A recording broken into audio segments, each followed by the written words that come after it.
Okay, it's an idler pulley, Timecutter Toro S5000. Replacing that pulley right there with this. This is the bolt that goes in. I'm using a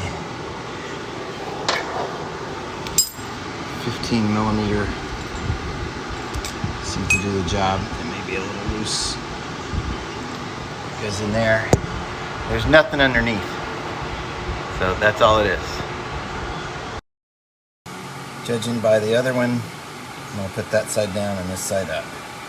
Side down, side up.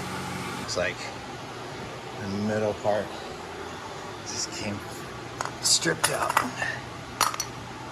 Remember to use WD-40, not an ad placement.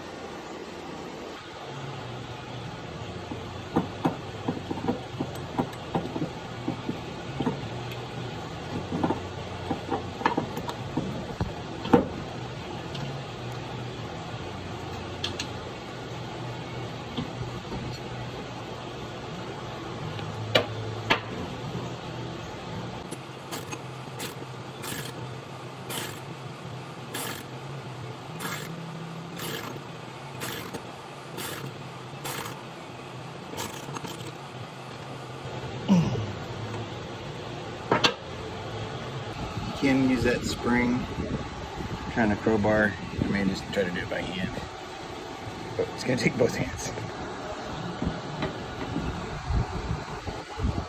Pushed it.